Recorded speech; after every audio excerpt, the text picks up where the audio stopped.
창세기 12장부터 지금 계속 창세기 강해의 말씀을 하고 있습니다. 왜냐하면 창세기 12장부터는 그 아브라함 그 믿음의 조상 열국의 아비, 또 오늘 우리 모두를 일컬어서 아브라함의 자손이라고 그렇게 말씀하고 있어요. 그 왜 이렇게 되어지는 건지 이 말씀을 쭉 서로 생각하면서 은혜 받기를 원합니다. 그래서 오늘 말씀은 지난주에 끝나고 오늘은 13장 5절부터 있는 내용입니다. 그 지난주에는 우리가 그 아브라함이 먹는 문제로 인해서 생활고로 인해 가지고 12장 10절에 보니까 기근에 들려 가지고 예굽으로 내려갔다. 그래서 성경에서 예굽이라고 하는 말은 우리가 이사야 31장을 인용해 볼 때 그것을 세상이라고 그렇게 말씀하고 있어요. 예굽으로 내려갔다 이 말은 세상으로 내려갔다. 세상으로 내려갔다 이 말은 다시 영에 속한 자가 영의 삶의 훈련을 이루어 나가야 될 텐데 그 훈련에 이제는 곧 실패하고 육신의 생각으로 돌아갔다. 그래서 우리가 근본 그리스도의 영이 없으면 거듭난 그리스도인이 되지 아니할 때는 우리는 영에 속할 수가 없어요. 그러니까 혼에 속한 믿음을 갖게 되어진 것이죠. 이 육신 속에는 혼이 개입되어 있기 때문에 이 혼의 이성적인 믿음을 갖게 되어지죠. 그러나 오늘 우리 하늘소리 찬양 가운데 예수 부활하신 그 부활이라고 하는 그 생명, 콩이나 팥이나 어떤 씨도 생명이 있기 때문에 그 땅에다가 심으면 썩습니다. 그러나 그 생명이 태동합니다. 그 생명이 나와서 이제 이렇게 줄기가 나와서 콩 하나 속에 하나가 죽었은즉 많은 열매가 또 이렇게 맺어졌죠. 그러나 그 콩 속에는 뭐가 있었느냐? 생명이 있었다는 것이 이제 썩고 죽음으로 그 생명이 나온 거예요. 그래서 예수 그리스도는 하나님의 생명의 근원자로서 육체가 죽고 썩고 이제 죽었다가 장래까지 돼버렸잖아요. 그런데 영원한 생명이 있다고 하는 그 생명이 부활로 나타난 거고 그 부활로 나타난 그 생명으로 인해서 우리가 거듭나는 거예요. 뭐 정치인들이 교육계가 우리 새로 새해 맞이해서 거듭난 그런 정치, 거듭난 교육, 거듭난 그런 문자의 그런 거듭남이 아니고 그것은 혼적인 이성적인 정신적인 좀 우리가 정신 차리고 하자는 새로 이런 의미로 그 거듭남의 문자를 사용하고 있는데 성경에서 말하는 거듭남이라고 하는 것은 영원한 생명의 부활로 태어났다. 그 생명을 얻었다. 이런 의미에서 이제 거듭났다는 것이죠.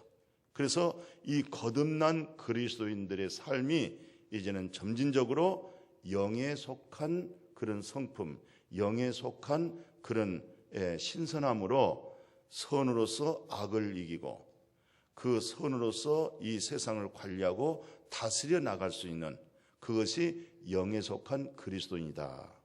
그러나 이제 그렇지 못했을 때는 우리는 육신 속에는 혼이 있기 때문에 육신에 속한 성도가 되어지죠. 그럴 때는 모든 것이 육신의 생각으로 사람의 생각으로 모든 것을 판단하고 또 사람의 생각으로 모든 일들을 진행하려고 그래요. 그러니까 창세기 12장 1절에서부터는 본토 친척 아비 집을 떠나 할 때 12장 4절에서 아브라함이 말씀을 따라갔다. 여호와께서 말씀하신 말씀을 따라 순종해서 나갔다. 그런데 그 말씀은 이제 영이요 생명이다. 영이요 생명의 말씀의 인도를 받았지 않겠어요? 그래서 영과 생명된 이 아브라함의 믿음이 결국 무슨 삶으로 이어졌느냐? 12장 6절 7절 보니까 예배드린 삶으로 이루어졌어요. 그래서 예배라고 하는 것은 예수님이 신약시대에 넘어와서 하나님은 영이니까 진리로 예배를 드리라. 그럼 진리가 무엇입니까? 예수님이 하나님의 나라 들어가는 그 길목이 그 길을 내가 그 길을 열어주고 내가 바로 진리다. 그리고 생명이다. 그 영원한 생명 되게 하는 말씀이 진리인데 그 진리로 오신 분이 바로 예수 그리스도. 그리스도 예수로 하여금 오늘 우리가 영원한 생명을 얻었을 뿐만 아니라 그리스도를 통해서 하나님 나라 들어가도록, 그것이 곧 이제 우리가 진리 되신 그리스도의 말씀을 들은 그 자체가 바로 예배가 되어질 줄로 믿습니다. 물론 사회, 경제, 정치 그런 말이 아니고 이제는 바로 진리를, 하나님에게 소속되어져 있는 하나님의 나라에 관한 말씀된 진리를 우리가 들을 때 내 속에 있는 영이 이렇게 활발해지고 힘을 얻어지게 되어지고, 또 우리 속에 있는 영은 하나님 의로 인해서 사라지기 때문에 하나님의 의로움으로 인해서 산단 말이죠. 우리 육신은 물과 공기와 음식으로 살아가는데 거듭난 영은 예수의 부활의 그 생명이 우리에게 들어온 그 생명은 하나님의 의로움으로 사는 거예요. 하나님의 말씀이 의롭고 그 의의 말씀으로 우리 속사람이 이제 살아갈 수 있는 그런 그리스도인들이 꼭 되셔야 돼요. 그거 안 되면은 안 됩니다. 그렇게 안 되면은 그건 하나님 나라 들어갈 수가 없어요. 천국에 못 들어가면, 죽었을 때 임종할 때 하나님의 나라 못 갑니다. 그리고 이 땅에서 하나님이 주신 축복, 하나님의 나라 기업을 안에서 우리가 살아야 되는데 실상은 그런 삶을 살지 못하고 많은 어려움과 고난과 고통 속에서, 시름 속에서 살 수밖에 없어요. 그런 부분을 우리가 그리스도인으로서 잘 이겨낼 수 있도록 아브라함을 통해서 귀한 교훈을 얻게 되어질 줄로 믿습니다. 그래도 아브라함이 사람이기 때문에 타락한 인간된 우리와 똑같은 속성을 가지고 있는 인간으로서 오늘 또 지난주에 봤더니 예굽으로 먹는 문제로 갔다고 했지 않겠어요? 예굽 나가보니까 예굽은 세상이라고 그랬어요. 이사야 31장 1절에서 3절까지 아주 표현이 잘 되어 있었잖아요. 그렇지만 거기서부터 뭐가 상실됐느냐, 뭐가 끊어졌느냐, 하나님과의 소통이 끊어지고 예배의 삶이 없어져 버려요. 그러니까 세속화되어 버리고 육신에 살다 보니까 거기서는 거짓말하지 아니하고는 살 수가 없는 상황이 벌어졌어요. 그래서 자기 사랑하는 아내를 누이로 속이고 자기 목숨을 보존하려고 하는 아주 연약한 아브라함의 그 모습의 실상이 드러냈습니다. 이제 실패하고 다시 창세기 12장 6절 7절로 이제 돌아왔지 않겠어요? 13장 4절에 보니까 다시 처음 예배드린 자리로 돌아왔다고 그랬어요. 그러나 그 바로 진실을 상실해버리고 거짓으로 입을 맞췄던 거기서부터 얻어온 그 재물 때문에, 그 재물로 인해서 오늘 본문의 내용은 다투기 시작합니다. 문제가 일어나죠. 그때 이 문제를 어떻게 해결하느냐가 중요한 거예요.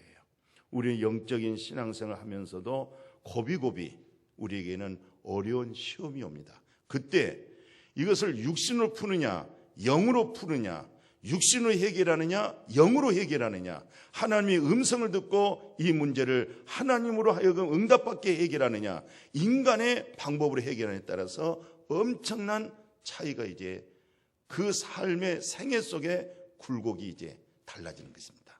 생애가 달라지는 거예요. 이런 말씀들이 이 시간에 잘 듣고 우리도 아브라함 같은 똑같은 연약한 인간의 몸을 입고 전능하신 하나님을 믿고 따르기 때문에 이런 말씀을 많이 참작하고 살아간 삶의 어려움이 있을 때마다 이런 말씀을 잘 적용하고 이런 문제를 잘 해결해 나갈 때 살아계신 하나님이 우리에게 응답하시고 아브라함에게 주신 그 복을 고스란히 우리가 그대로 전수받아서 그 복으로 하여금 자자손손 이 세상의 복을 베풀어 줄 수 있는 우리 모두가 되어지기를 주의 이름으로 축복합니다. 그래서 오늘 본문 8절에 보니까 하반절에 뭐 하지 말자, 다투지 말자.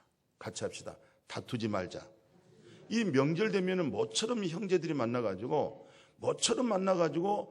다투고 그런 일들이 많다는 거예요. 한국 사람들은 만나면 다투려고 하고 좀 더 화목하고 문제를 서로 수습해서 잘 해결해주고 다툼이 없도록 다툴 수밖에 없는 그 장애물을 해결해 줄 수 있는 그런 명절에 형제간들의 만남이 되지 아니하고 어떤 부모 문제를 또 안고 그런 문제들 가지고 또 이런 문제 저런 문제 가지고 다투고 속상해가지고 명절이 즐거움이 아니고 기쁨이 아니고 그러니 이제 이런 명절을 보내지 말자. 그러면 어떻게 할까요? 우리 명절 때 설악산 갈 거야. 우리 명절 때 태국 갈 거야. 우리 명절 때 사이판 갈 거야. 각자 이제 명절은 다 흩어지자. 모이면 싸우고 모이면 핫도치고 모이면 그냥 이슬이 너무나 병이 많이 쌓여 있고 그러니까 이거 하지 말자. 여러 가지 요즘 문화가 바뀌어가고 있어요. 그래서 오늘 아브라함은 그래도 자기 형님이 일찍 돌아가셔서 그 아들이 롯이었어요. 그래서 이 롯을 조카를 데리고 하나님 말씀을 따라가잖아요.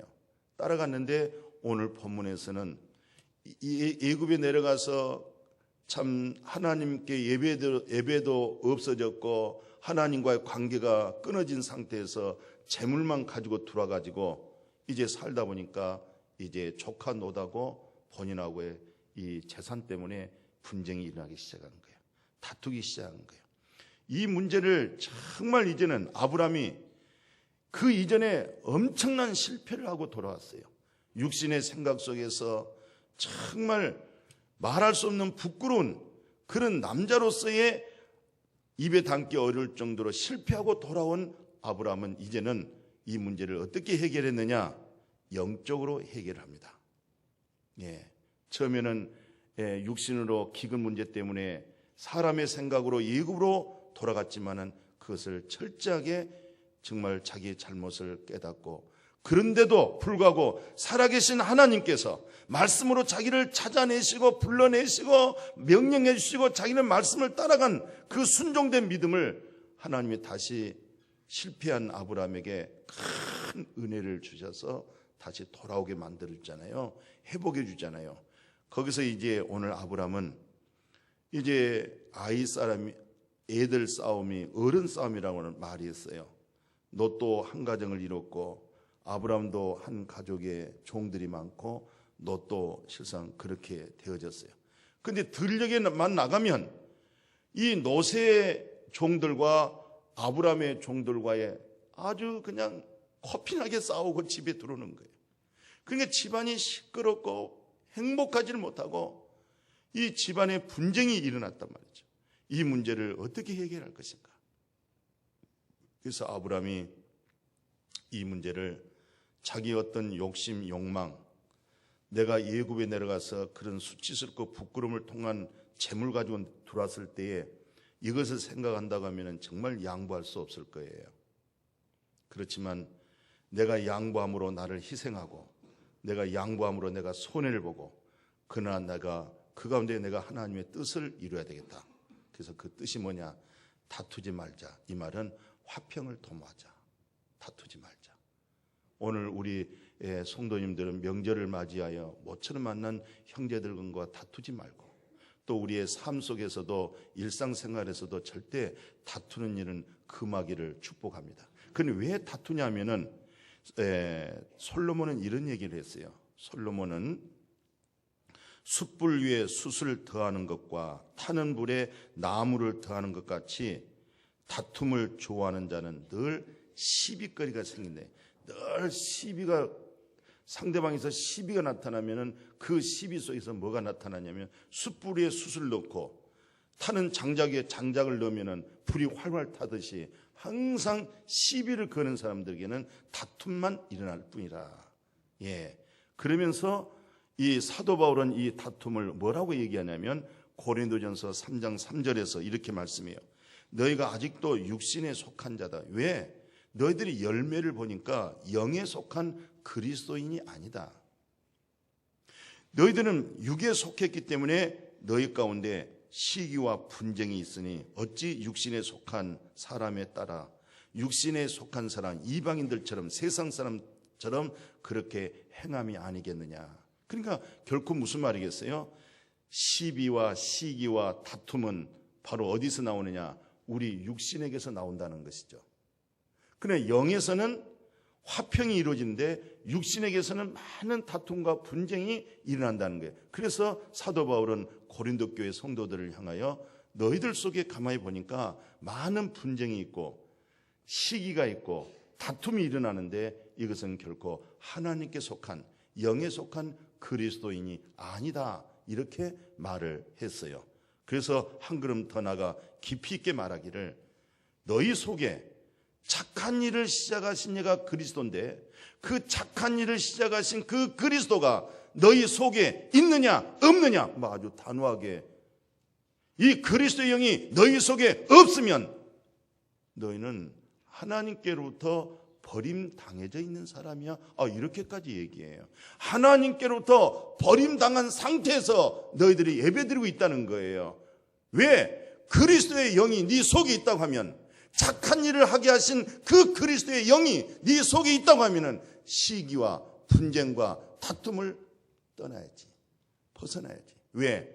하나님의 아들이라고 하는 것은, 영적인 거듭난 아들은 화평케 하는 거야. 화평케 하는 자는 복이 있나니 네가 그 열매를 봤더니 하나님의 아들이라는 거예요. 그러니까 화평이라고 하는 것은 곧 하나님의 아들이 하는 것인데, 그 하나님의 아들은 어디서 배웠느냐?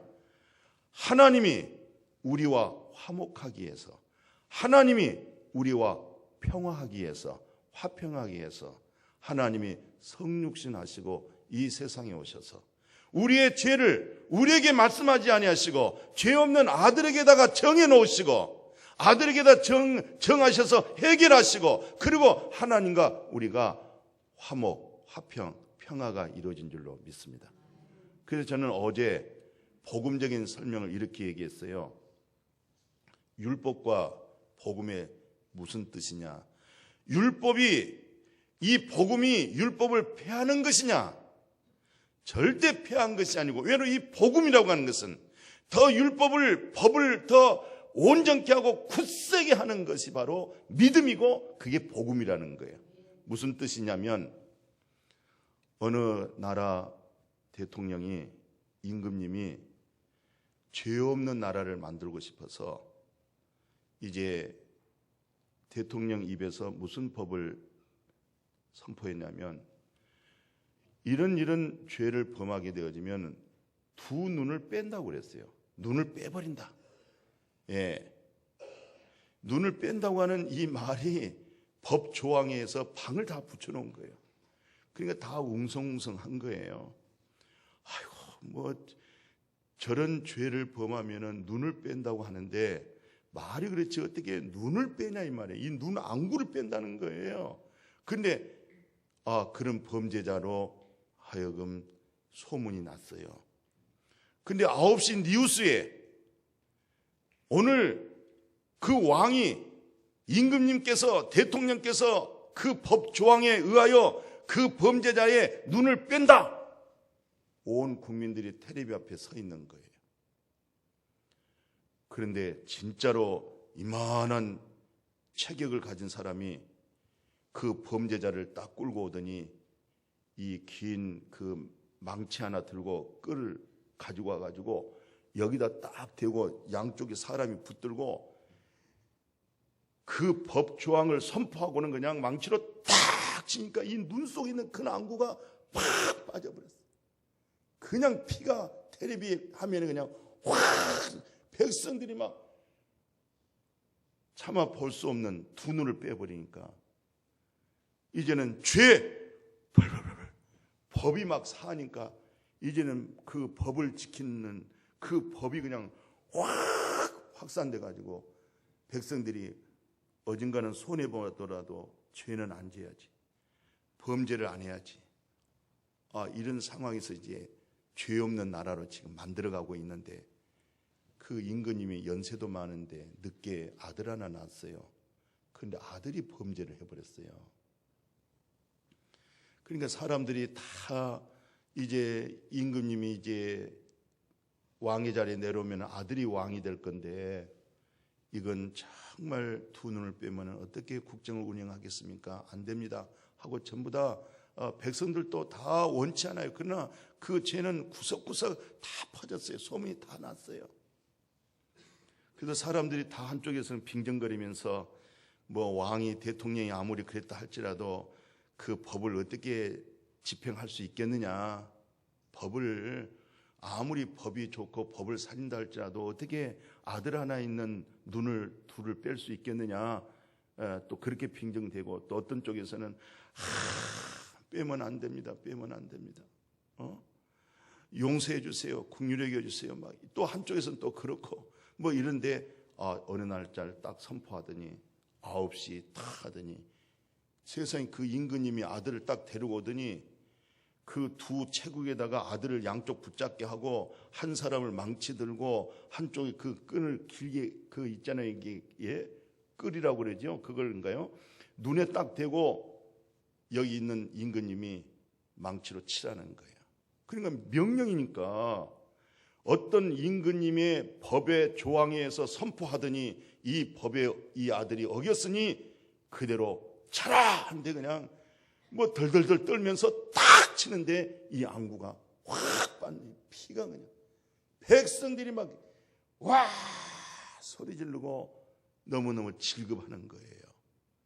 이제 눈 다 빼고 나면 이제 누가 임금님이 되겠냐 이 말이에요. 그런데 하나를 딱 빼고 옆에다 앉게 하더니 임금님이 딱 오더니 자기 팔을 붙잡아더라는 거예요. 양쪽으로. 그리고는 그 사람에게 그 눈에 대고 망치로 명령하는데 내 한쪽 왼쪽 눈 오른쪽 눈을 차라 했더니 명령이니까 임금님의 눈 한쪽을 뺀 거예요. 그렇게 해서 그 임금님의 법대로 두 눈을 뺐는데 아들의 눈 하나 빼고 자기 눈 임금님의 눈 하나 빼고 법을 그대로 회복하고 살렸어요. 법을 살렸어요. 법대로 집행이 됐어요. 바로 복음이라는 게 바로 뭐냐면은 바로 하나님이 모세로 하여금 주어진 그 말씀, 바로 그 법을 폐한 것이 아니라 예수 그리스도로 인해서 그 법을 100% 완성하시고 그리스도는 자기를 믿는 모든 사람들에게 하나님의 의로움이 우리에게 되도록 그 율법이 우리에게 죄 정할 수 없도록 그 모든 율법을 죄 없는 아들에게다가 그 죄를 하나님의 공의와 하나님의 의로움으로 심판해 버리시고 우리를 구원해 준 거예요. 법이 살았어요. 오늘 이 법은 예수 그리스도에게 인도해서 죄 사함 받고 구원 받아서 사랑의 하나님, 긍휼의 하나님, 이 하나님을 알게 만들어 준 거예요. 하나님의 사랑을 알게 준 거예요. 법을 폐한 것이 아니라 그 법을 더 온전케 해서 믿음으로 하나님 법이 더 온전케 되어진 거예요. 그래서 더욱 믿음으로만이 그 법이 온전케 되고 완성되어지는 거예요. 그래서 로마서 10장 4절에 예수 그리스도는 자기를 믿는 모든 사람들에게 하나님의 의로움이 되도록 오늘 우리에게 하나님의 절대적 의로움이 되도록 아들에게다가 우리의 죄를 정하사 율법을 다 이뤘다는 거예요. 예수님이 율법을 다 이루셔서 율법은 율법대로 황금률로 살아있고 예수 안에서 다 완성하셔서 예수님의 공로로 구원을 받습니다. 예수님의 공로로 죄 사함 받습니다. 예수님의 공로로 하나님의 의로움을 얻습니다. 예수님의 공로로 하나님 나라 들어갑니다. 그래서 우리 입에서는 예수 그리스도를 증거해서 그 마음에 확실하게 믿음이 되도록 만물보다 부패하고 타락한 교만한 그 마음이 하나님의 의로움을 담을 수 있는 그릇이 되도록 주님이 나를 살리셨네. 주님이 나를 구원하셨네. 그게 복음이에요. 예수 그리스도는 율법을 폐한 것이 아니고 율법을 온전케 우리는 연약해서 율법을 온전케 준행하지를 못했어요.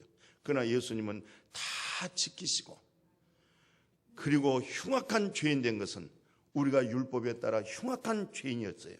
이 흉악한 죄를 죄 없는 아들에게다가 청하셔서 율법을 완성하신 예수님으로 하여금 우리가 완성할 수 없는 율법을 예수님으로 하여금 다 완성하셔서 율법이 살았습니다. 법이 살았습니다. 법이 살았음으로 인해서 그 율법이 이제는 언제나 예수 그리스도에게 인도해서 예수는 나의 구주십니다. 예수님은 나를 살렸습니다. 그것을 약속이고 그 약속이 은혜에 속하기 위해서 어디에 속하도록? 은혜에 속하기 위해서 믿음으로 얻는 거예요. 그건 전적인 은혜로 얻는 겁니다. 하나님의 약속을 천국의 하나님의 나라의 약속, 구원의 약속, 이 모든 약속을 행위에서 얻지 못하도록 은혜에서 얻도록 하기 위해서 은혜로 주어진 것을 믿어서 받는 거예요. 그러려면 은혜에 속한 것을 내가 믿음으로 얻기 위해서는 어떻게 되느냐? 늘 우리의 성품 속에 화평케 하는 마음을 가져야 돼요. 화목하게 하는 것. 예, 화목하게 하는 것. 그래서 고린도후서 5장 16, 17절에 뭐라고 되어 있냐면은 고린도후서 5장 18절 19절이네요. 모든 것이 하나님께로 났으며 그가 그리스도로 말미암아 우리를 자기와 화목하게 하시고 그랬어요.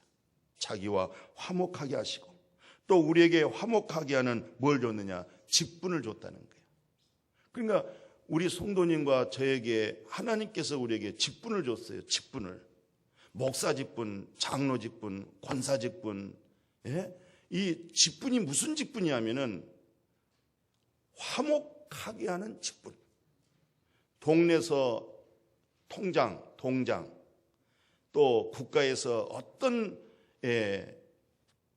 직책을 맡았든지 그 직책은 그 업무를 수행하면서 화목하게 하는 것.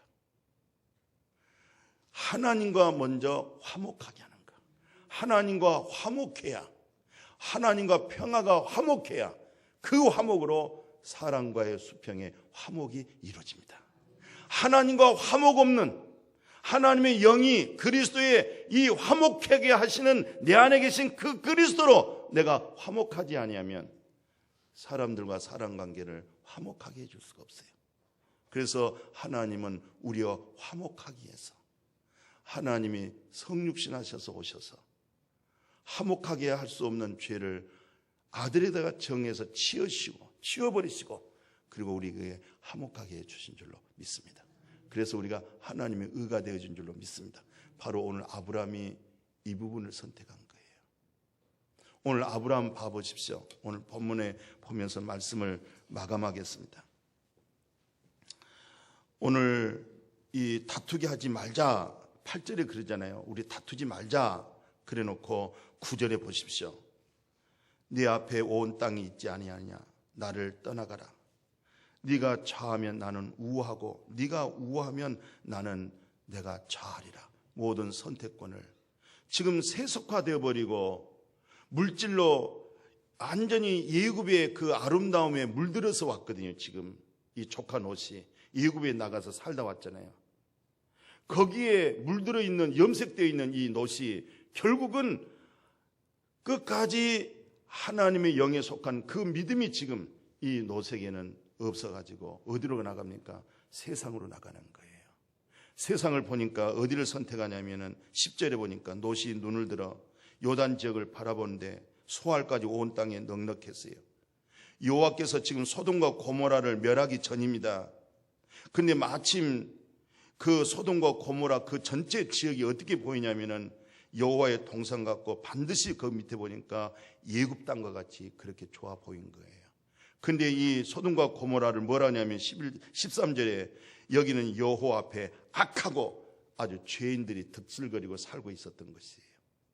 이 마음의 속내를 알지 못한 이 롯이 바로 그쪽을 향해서 가니까 완전 죄악에 가득 차고 속내가 완전히 죄로 물들어 있는 그들 틈새 속에 산다고 보십시오. 얼마나 어렵고 힘들게 살겠어요. 그래서 아브라함은 이 9절에 영에 속한 믿음으로 선택해서 어떤 복을 받느냐 하면은 놀라운 기적이 일어나기 시작합니다. 이 아브라함에게 다툼을 피했는데 아브라함에게 주어진 그 축복이 드디어 오늘 14절에 롯이 딱 떠나고 났더니 여호와께서 말씀합니다. 너는 눈을 들어 너 있는 이 서 있는 자리에서부터 북쪽, 남쪽, 동쪽, 서쪽을 바라봐라. 보이는 땅을 내가 너와 네 자손에게 주리라. 영원히 이르리라. 그리고 내가 네 자손의 땅에 티끌 같게 하리니 사람이 땅에 티끌을 능히 셀 수 있을 텐데 네 자손도 이렇게 세리라. 여기서 놀라운 자손의 복, 후손의 복, 땅의 복, 그 다음에 어떤 복을 누리냐면은 18절 하반절 보니까 여호와를 위하여 제단 썼다는 것은 예배의 삶을 통하여 누림을 하나님의 나라의 기업을 얻게 되어진 줄로 믿습니다. 그러나 나중에 보십시오. 롯이 자기 눈에 좋은 대로 육신의 생각으로 세상을 선택했지 않겠어요? 10절에 보니까 그렇게 선택해서 나갔지만 나중에 훗날에 역사를 딱 더듬어 봤더니 훗날에 한 장 한 장 넘겨봤더니 어떤 일이 났어요? 바로 아브라함의 딸 둘이었는데 딸 둘, 결혼한 둘 딸 사이를 같이 소돔과 고모라에서 도망가길 원했지만은 이 사이들이 이 말을 안 듣습니다. 뭐라고 하냐면은 이 롯이 나가서 그 딸과 결혼한 사이들에게 말하되 이르기를 여호와께서 이 성을 멸하실 터이니 너희는 일어나 이곳을 빨리 떠나라. 19장 4절을 그러잖아요. 오늘 여기 13장이 있어요. 14, 15, 16, 17, 18, 19장이 이제 한참 지나가고 살다 보니까 두 딸에게 결혼한 사이들에게 빨리 도망가자 했더니 사이가 그 장인 어르신의 말을 갖다가 롯의 말을 농담으로 여겨서 결국은 그 사이를 데리고 못 나가잖아요. 그 도망가지요. 나중에 또 어떤 일이 났습니까? 이 일로 인해 가지고 그 사랑한 아내가 뭘로 변했어요? 19장 26절에 보니까 뒤를 돌아보지 말라고 그랬는데 하나님의 말씀을 거역한 이 롯의 처가 뒤를 돌아보는 순간에 뭐가 됐어요? 소금 기둥으로 변해버렸어요. 나중에 또 이 19장 36절 38절에 무슨 내용이 있습니까? 두 딸이 아버지에게 독주를 먹여가지고 그리고 아버지와 큰딸과 작은 딸들이 동침하기 시작하더니 애를 낳았는데 그 애들이 늘 하나님의 백성들을 고통을 주고 괴롭히고 대적하는 후손들이 되고 말았어요. 세상이라는 것은 보기에 화려하고 좋아 보이고 세상을 선택했지만은 나중에 쭉 훗날을 봤더니 결국은 다 망하고 말았어요. 그리고 그때 당시에 선택이 손해본 것 같았는데 하나님이 그 마음의 중심을 보시고 복을 내리셨는데 아브라함에게는 이루 말할 수 없도록 정말 하늘의 별처럼 해변가의 모래알처럼 후손의 번성함이 있었고 또 그것이 결론적으로 어떤 역사가 일어났냐면 이제 말씀을 마무리합니다. 이런 역사적인 이 사건이 이제 복음적으로 영적으로 어떻게 마무리되느냐. 아브라함의 사건을 이렇게 말씀을 하고 있어요. 예수님의 증거는 이렇습니다. 마태복음 8장 11절에서는 너에게 이르노니 동서부터 많은 사람이 이르되 아브라함과 이삭과 야곱과 함께 천국에 앉아있다 그랬어요. 그러니까 결국 아브라함이 어디에 앉아있다? 천국에. 아브라함의 믿음을 따른 너희들이 어디에 앉느냐? 천국에 앉게 있으리라. 이것을 이제 복음으로 해석하는데 이제 사도 바울은 그 로마서 4장 16절에 이렇게 말씀합니다. 상속자가 되는 이것이 은혜에 속하기 위하여 믿음으로 되나니 믿음으로 된다는 것입니다. 그러니까 아브라함이 믿음으로 화평을 선택했던 거예요. 아브라함이 믿음으로 다투지 말자. 여기서 다툰 일이 있었으면요 어떤 현상이 일어나냐면 지금 이 아브라함과 조카 롯이 살고 있는 그 주변에는 그 원주민들이 살고 있었어요. 이 조카하고 둘이 싸우잖아요. 그러면 원주민들이 전부 공격해서 이들의 양떼 소떼를 다 빼앗아가는 거예요. 그 다음에 두 번째는 이 아브라함이 다툼을 피한 것은 무슨 뜻을 의미하냐면 하나님의 거룩성을 이 주변의 이방인들 속에서 하나님의 믿는 예배를 드리는 이들에게서 나타나는 하나님의 거룩성을 땅에 떨어뜨리지 않았던 거예요. 하나님의 거룩성을 회복시켰던 거예요. 그래서 아브라함은 믿음의 조상으로서 오늘 사도 바울이 말하는 대로 뭐라 하냐면은 그런즉 그러잖아요. 이 상속자가 되는 그것이 은혜에 속하기 위하여 믿음으로 되나니 그 약속을 후손에게 굳게 하려 하심이라. 그래서 아브라함은 우리 모든 사람의 조상이라 그렇게 말씀했어요. 아브라함은 우리의 믿음의 조상이다. 그리고 말씀 하나 더 하고 마칩니다. 갈라디아 3장 7절 보면 그런즉 믿음으로 말미암은 자들은 전부 아브라함의 자손이라는 거예요.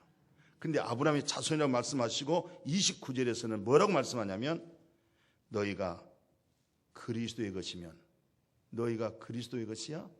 그렇다고 하면 아브라함의 자손이라는 거예요. 왜? 약속대로 우리는 유업을 이을 자라. 그 약속대로 유업을 이어진 것은 은혜로 받는 건데 그것이 믿음에 속한 거예요. 우리는 모든 삶을 믿음으로 대체하기를 축복하고 하나님의 약속의 그 언약의 축복은 은혜로 다 흡수하는 거예요. 은혜로다. 의인된 것도 은혜, 죄 사함 받는 것도 은혜, 하나님의 자녀 되어진 것도 은혜, 행위로 얻어진 것이 아니고 은혜. 예, 이 은혜가 전부 다 말씀마다 믿음 되어지고 믿음 되어진 그 말씀의 믿음의 능력이 힘이 되어져서 화평을 도모하는 우리 모두가 되어지기를 축복합니다. 거룩하신 하나님, 진리의 말씀